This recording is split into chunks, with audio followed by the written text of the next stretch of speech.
Hello everyone, welcome to my channel. आज आज हम एक जनरल एंड कलेक्टिव रीडिंग करेंगे जिसमें हम ये देखेंगे कि आपके इन लॉज कैसे होंगे। जिस फैमिली में आपकी शादी होगी वो लोग कैसे होंगे और किस तरीके से आपको ट्रीट करेंगे, इस सब चीज़ों के बारे में हम आज की रीडिंग में देखेंगे। तो काफ़ी इंटरेस्टिंग रीडिंग होगी आज की। ये जनरल एंड टाइमलेस रीडिंग है, कलेक्टिव रीडिंग है, तो ज़रूरी नहीं है सबके साथ हर मैसेज रेजोनेट हो। जितनी एनर्जीज़ आपके साथ में रेजोनेट होती हैं आपको उन्हीं एनर्जीज़ को क्लेम करना है। एंड पर्सनल रीडिंग के लिए आप व्हाट्सएप नंबर पे डिस्क्रिप्शन बॉक्स में जाके अपनी रीडिंग्स बुक कर सकते हैं। एंड इंस्टाग्राम लिंक भी आपको डिस्क्रिप्शन बॉक्स में मिल जाएगा, आप वहाँ पर भी फॉलो कर सकते हैं। डेली अपडेट्स के लिए डेली कलेक्टिव रीडिंग्स होती हैं जो वहाँ पे अपडेट होती है, डेट वाइज, वीकली, मंथली, ये सारी रीडिंग्स इंस्टाग्राम पे अपडेट होती है regularly. Plus tarot course, rooms course से रिलेटेड कुछ भी आपको इंक्वायरी करनी है, आप इंस्टाग्राम पे डीएम करके पूछ सकते हैं, इंक्वायरी कर सकते हैं, आप बुकिंग कर एनरोलमेंट कर सकते हैं। Plus intention items, manifestation ritual, spell casting, spell work, इन सब की डिटेल्स आपको इंस्टाग्राम पे मिल जाएगी। तो आप इंस्टाग्राम पे फॉलो करके इन सब के बारे में इंक्वायरी कर सकते हैं। So let's start with your reading.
Four of Swords, Knight of Cups, Page of Swords, the Star, Two of Cups, Three of Swords, Three of Cups, the Tower, and bottom is Nine of Pentacles. देखिए यहाँ पे पहले हम सबसे पहले science के बारे में बात कर लेते हैं। साइंस यहाँ पे air sign, Taurus, Virgo, Capricorn. Water signs अब यहाँ पे काफ़ी ज़्यादा स्ट्रॉन्ग है, Cancer, Scorpio, Pisces. And earth sign है air sign Gemini, Libra, Aquarius, sorry. And earth sign is Taurus, Virgo, Capricorn. और आज की रीडिंग में फायर साइंस ज़्यादा नहीं है, बट ये कलेक्टिव एंड जनरल रीडिंग है तो सभी के लिए रीडिंग है जो ये लोग रीडिंग देख रहे हैं। जहाँ तक मुझे यहाँ की एनर्जीज़ पिक हो रही है आज की रीडिंग में, ये आप लोगों के हम इन लॉज के बारे में बात कर रहे हैं, मुझे यहाँ पे वो एनर्जी ज़्यादा पिक हो रही है कि ऑलरेडी आप लोग जो कनेक्शन में हो, ये कोई न्यू ऐसा कनेक्शन नहीं लगता है कि जिसकी तरफ से आप कोई प्रपोज़ल, आपकी जो भी प्रपोज़ल है या तो आपका ब्रेकअप हुआ है ऑलरेडी, या आपके पास जो भी प्रपोज़ल आएगा वो आपके एक कनेक्शन के ब्रेक होने के बाद में आपके लिए एक मैरिज प्रपोज़ल आएगा, जो सोशल मीडिया के थ्रू आ सकता है, या ऑलरेडी आप ऐसे कोई कनेक्शन में हो जिससे आप सोशल मीडिया में या मैट्रिमोनियल के साइट्स के थ्रू आप लोगों का कांटेक्ट हुआ है और आपका ये इस वजह से है। जो भी कनेक्शन है या जो आने वाला है, सबकी सिचुएशन अलग है। किसी के लिए ये ऑलरेडी हो चुका है, जो मुझे एनर्जीज पिक हो रही हैं उसके अकॉर्डिंग मैं आपको बता रही हूँ कि कुछ लोगों के ये ऑलरेडी प्रेजेंट सिचुएशन है और किसी के लिए ये फ्यूचर सिचुएशन है। क्योंकि ये कलेक्टिव रीडिंग है तो हर तरीके की जो जो पॉसिबिलिटीज़ होती हैं हम उनके अकॉर्डिंग रीडिंग करते हैं। तो कुछ लोगों के लिए ये ऑलरेडी प्रपोज़ल आ चुका है और आपके किसी ब्रेकअप के बाद में आपकी तरफ ये एक प्रपोज़ल आया है, या कुछ लोगों के लिए ये आने वाला है। अगर आपका रिसेंटली ब्रेकअप, डेफिनेटली आपका सेपरेशन है और जो आपकी जिससे शादी होने वाली है, जिसके साथ, वो आपका सोलमेट है। और ये जो ब्रेकअप और सेपरेशन या कुछ भी आपकी लाइफ में हुआ है किसी के साथ में, वो आपका इसीलिए हुआ है ताकि आप अपने सोलमेट से तब मिलें जिसके साथ आपको लाइफ स्पेंड करनी है, जब आप अपने आप की हीलिंग करें और अपने आप पे वर्क करें। ये आपके लिए एक विश फुलफिलमेंट की तरह ही है जो आपका लाइफ पार्टनर होने वाला है। और जहाँ तक इन लॉज की बात करें, मैं क्लियरली यहाँ पे देख सकती हूँ कि आपके इन लॉज एक तरीके से आपकी लाइफ में थर्ड पार्टी का ही रोल प्ले करेंगे। और काफ़ी लोगों के लिए ये उनकी सिस्टर इन लॉज हो सकती हैं, मदर इन लॉज हो सकती हैं, हो सकता है आपकी जिससे शादी हो, या अगर आप ऑलरेडी मैरिड हैं और ये रीडिंग देख रहे हैं, उस केस में भी मैं आपके इन लॉज के साथ अगर आपका कनेक्शन देखूं तो आपकी mother in law, sister in laws के साथ में आपका कुछ ना कुछ इशू है। और हो सकता है कि उनकी 2 सिस्टर्स हों, छोटी सिस्टर्स हो सकती हैं, या एक बड़ी एक छोटी सिस्टर हो सकती है। आपके पार्टनर हो सकता है कि काफ़ी ज़्यादा उनकी सुनते हों या मानते हों, अपनी मदर की या अपनी सिस्टर्स की, अगर बड़ी सिस्टर है तो उनकी बहुत ज़्यादा सुनते हों। और इस वजह से आपके और आपके पार्टनर के बीच में प्रॉब्लम्स क्रिएट हो सकती है, क्योंकि आपके पार्टनर का उनकी हद से ज़्यादा बातें मानना, चाहे वो सही हो या गलत हो, ये आप दोनों के बीच में प्रॉब्लम्स क्रिएट कर सकती हैं। अगर ये फाइनेंशियली देखा जाए तो काफ़ी अच्छी फैमिली में आप लोगों की शादी होगी, या ऑलरेडी अगर आप मैरिड भी हैं तो भी वैसे ये रीडिंग सिंगल या अनमैरिड लोगों के लिए ज़्यादा है, बट स्टिल अगर आप मैरिड हैं और ये रीडिंग देख रहे हैं तो भी मैं देख पा रही हूँ कि फाइनेंशियल लेवल पे आपकी जिस फैमिली में शादी होगी, आपके इन लॉज काफ़ी स्ट्रॉन्ग होंगे, काफ़ी अच्छी लग्जरियस लाइफ होगी, सारी फैसिलिटीज़, मतलब एक सिचुएशन होती है जहाँ पे आप फाइनेंशियली स्टेबल उस तरीके से होते हो कि आपके पास में किसी चीज़ की कमी नहीं है लेकिन एक्सेस भी नहीं है। लेकिन यहाँ ऐसा है कि जितनी ज़रूरत है उससे ज़्यादा ही है, कम नहीं, कम तो बिल्कुल भी नहीं है, लेकिन जितनी ज़रूरत है ऐसा भी नहीं है कि हैंड टू माउथ सिचुएशन है कि जितना हम काम चल जाए, या जितनी ज़रूरत है जितना कमाया उससे आपका घर का खर्चा चल गया, बस इतना है, ऐसा नहीं है। अच्छी फाइनेंशियल सिचुएशन है, फाइनेंशियल स्टेटस काफ़ी अच्छा है। बहुत ज़्यादा ऐसा सोसाइटी में अगर उनका देखा जाए तो बहुत ज़्यादा एक अपने आप को एस्थेटिकली वो लोग काफ़ी ज़्यादा प्रेजेंटेबल रखना पसंद करते हैं। शो ऑफ करने वाली थोड़ा उनका नेचर हो सकता है कि वो थोड़ा शो ऑफ में बिलीव करते हैं, या शो ऑफ करने से उन्हें बहुत ज़्यादा खुशी मिलती है। शो ऑफ की ही लाइफ एक तरीके से वो जीते हैं, सुपरफिशियल ज़्यादा लग रहे हैं, क्योंकि यहाँ पे पेंटिकल्स उनकी रूलिंग एनर्जी में मुझे नज़र आ रही है, जिसकी वजह से ऐसा फील हो रहा है कि थोड़े मटीरियलिस्टिक लोग ज़्यादा हैं रैदर देन इमोशनल। और वहीं पे आपके पार्टनर उस फैमिली में एक तरीके से एक इमोशनल पर्सन है। 3 नंबर आप लोगों के लिए इम्पॉर्टेंट हो सकता है, मार्च मंथ आप लोगों के लिए इम्पॉर्टेंट हो सकता है, आपका बर्थ डेट हो सकता है, या मार्च मंथ में आपकी शादी हो सकती है, या आपकी कोई आप कनेक्शन में हो तो कोई एनिवर्सरी या कोई स्पेशल ओकेजन आपकी लाइफ में हो सकता है, एंगेजमेंट हो सकती है। इस तरीके से आपके लिए ये मंथ रेजोनेट, या 3 मंथ्स में, नेक्स्ट 3 मंथ्स या नेक्स्ट 3 वीक्स में आप लोगों के लिए कोई ऐसा प्रपोजल आ सकता है। बट अगर उनके साथ में आपका रिलेशनशिप देखा जाए तो ये रिलेशनशिप बहुत ज़्यादा, मैं नहीं बोलूँगी कि स्मूथ रहने वाला है।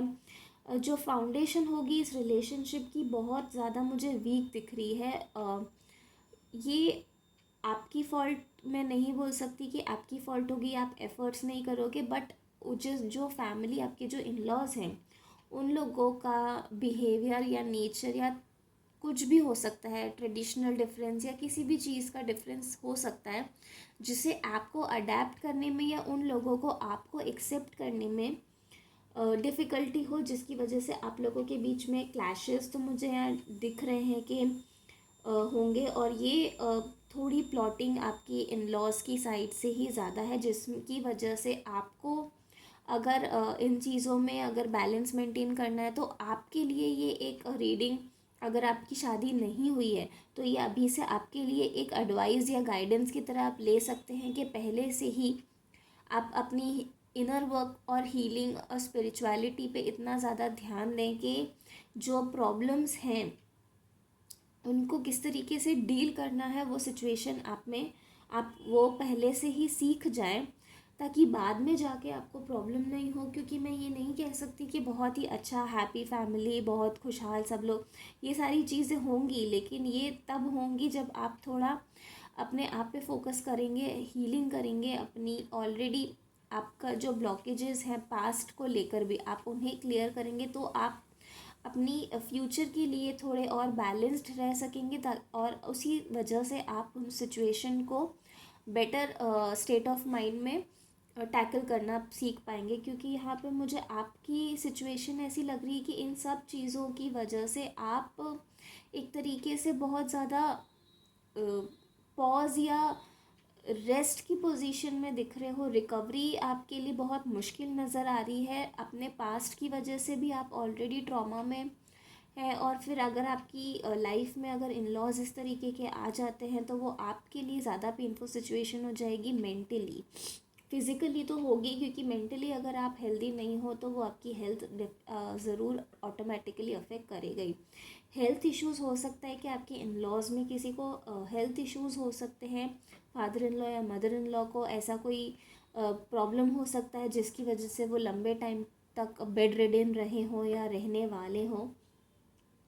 ऐसी सिचुएशन हो सकती है। बैक इश्यूज़ हो सकते हैं उनको, ये सिचुएशन भी मुझे नज़र आ रही है, जिसकी वजह से आपको हो सकता है कि ज़्यादा उनके ऊपर फोकस करना पड़ जाए और आप अपने मैरिड लाइफ पे ज़्यादा ध्यान ना दे पाएँ। लेकिन इसी चीज़ का आपको ध्यान रखना है कि आपको किसी को भी इग्नोर नहीं करना है।